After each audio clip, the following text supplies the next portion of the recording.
Hi, and welcome to our International Women's Day series. I'm joined today by Sarah Turner of Angel Academe, who's going to help us shine a light on one of the 6 missions of International Women's Day, which is forging women's empowerment worldwide. Thanks you for joining us, Sarah. Would you just like to tell us a little bit more about yourself and about your background? Well, thank you very much for having me. Yes, so I'm Sarah Turner. I have quite a long career now in technology, a lot of it working with technology startups, and some of that inevitably was around introducing them to investors, either individual angel investors or networks or institutional investors, so venture capital funds.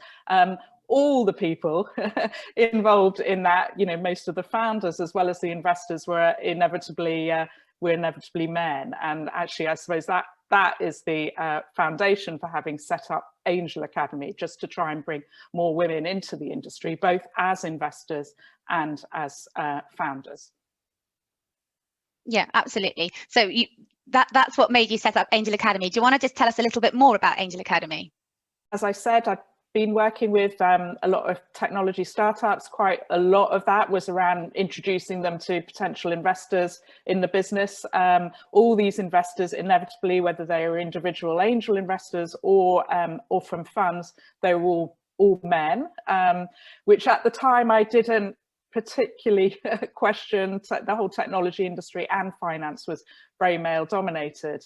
And then I got to a stage in my career where actually I had a little bit of money that I thought, given what I do, that I should be investing in startups. But I wasn't quite sure how that worked. So I thought that I would join some angel networks and learn how it all worked. So I did, and then quite often found myself as the only woman in the room. And actually there wasn't too much of the learning going on. The events were quite transactional. You'd go along, it'd be a good buzz, and then you'd make a decision independently about whether or not to invest. And I also found that on the odd occasion when women came and presented to the network, all the cliches were actually true, that their messages didn't land in the same way as their male counterparts. And this was whether they had a kind of a more female oriented business, but particularly if they had a business in an area where women were the exception rather than the norm. Yeah, and here we are, what is it, 8 years on? Yeah, exactly. So, that experience kind of got me to thinking, well, what would happen if there were more women in the room? It made me look specifically for more female founded startups. I actually found that there were a huge number out there when we started running some events, and, loads of women turned up, and actually they were really, really the idea of pitching to, not the usual room full of men was actually very appealing to them. And so gradually started building a network of women who had not only the financial capacity, but some business experience and skills and networks, and that were, able to invest. And yeah, it's grown from there. No, fantastic. And I suppose we can't really talk about this at the moment without acknowledging COVID. What effect has COVID had on Angel Academe or the sort of investment space more generally? Well, I think start with the second part of that question. More generally, one of the things that COVID has brought about, rather than a slowdown of investment activity, is more funds going to existing investments. So individuals and institutions reinvesting in companies that they've already backed to make sure they get through this particular wave. So that has made it far more challenging for companies that haven't raised money before or relatively early in their investment journey. So the seed market is smaller. There's also been a flight to safety, so later stage larger deals are attracting a lot of the funding. So it's a mixed message. In terms of the impact on Angel Academe, I'm really pleased to say that we've continued investing and we've continued to support existing portfolio companies, but done several new and noteworthy new investments as well. So that's been really, really pleasing. What it has forced us out of was the traditional model of all getting together in a meeting room, quite often at Kingsley Napley, and hearing our presentations. We were very much an in-person meeting, and you know, it was a little bit of a given in the investment community that actually you couldn't make an investment without having met founders face to face and stared into their whites of their eyes. But actually, lo and behold, you know, nearly 12 months later now, we are investing. You can build relationships with people online. You can have quite you know, relatively small meetings and in-depth meetings and do most of the things.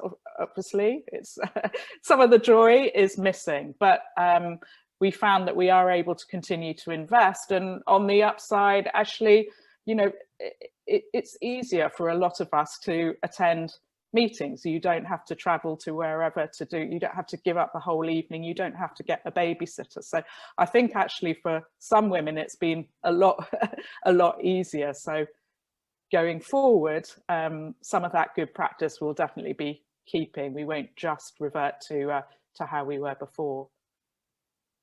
Yeah, absolutely. The new world of working, and some silver linings, definitely, I think, for all of us. Definitely.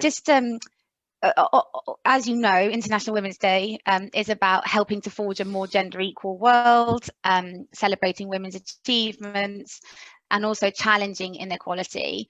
And what I wanted to ask you is, you know, have you faced any obstacles due to being a woman in your career to date? I mean, you've mentioned some of them already in terms of your journey to actually founding Angel Academe. But, you know, are there any obstacles you face in your career to date, or have you, how have things sort of challenged or evolved over your career? Yeah, so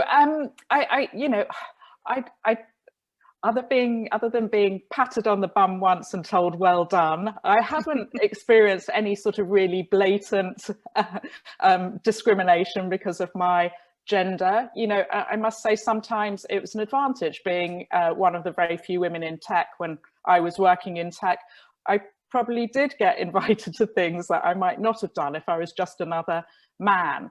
But I do think there were challenges looking back on my career. For me, I might not have been aware of them at the time, but you know, I do notice, or I you know, remember thinking back, you know, I was quite often a very small number of women in a big team, big round meetings. It was very difficult to have our voices heard, and these very kind of alpha, you know, perfectly nice alpha, very smart men just not giving us any room to talk. And of course, you know, even though my voice is quite loud and carries well, their deeper, even louder voices would just drown us out. So, you know, thinking back, it's just sort of being able to make my presence felt, and just feeling, especially when I started as an angel investor, feeling quite patronized by men. You know, I talk about my background, I talk about opportunities I was interested in, and then quite often these men would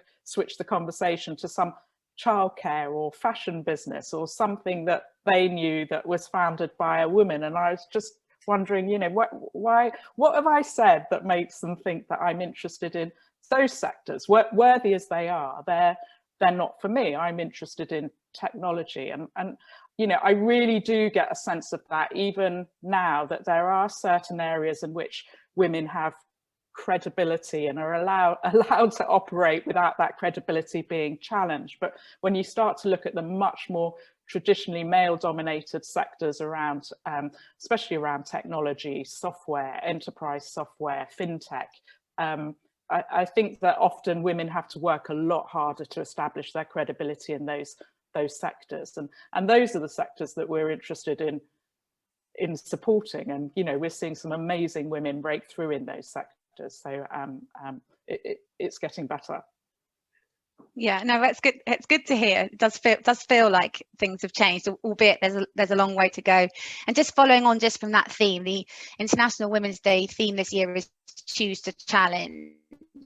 I was wondering if there's anything you're challenging sort of right now in your sector, or that you have had to challenge, that you could sort of just I'm just conscious of time, so just quickly sort of mention. Well, I mean, it sounds very boastful, but I think we're challenging every day at Angel Academy. We're trying to mobilise more women as angel investors, and you know, women have been overlooked in that area or don't identify themselves as angel investors. So we're a tiny proportion there. So we're challenging that perception that only men can make investment decisions, and likewise challenging the perception that, you know, female founders do well in certain sectors, more, you know, traditionally feminine sectors, but not in others. So yeah, working harder each day.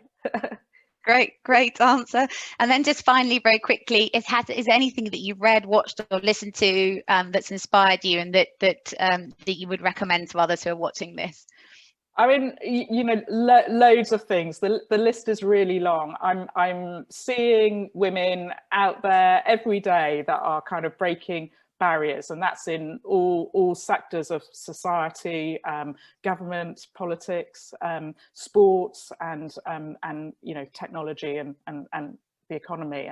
And then I just think I'm kind of inspired every day by the women and the men in our group, and we do have some great men as well who are kind of putting their very hard-earned money at risk to support female founders, and that's inspirational. And they're very quiet, and they're often very brilliant but modest people, so they don't get talked about. So I would like to dedicate International Women's Day to them this year.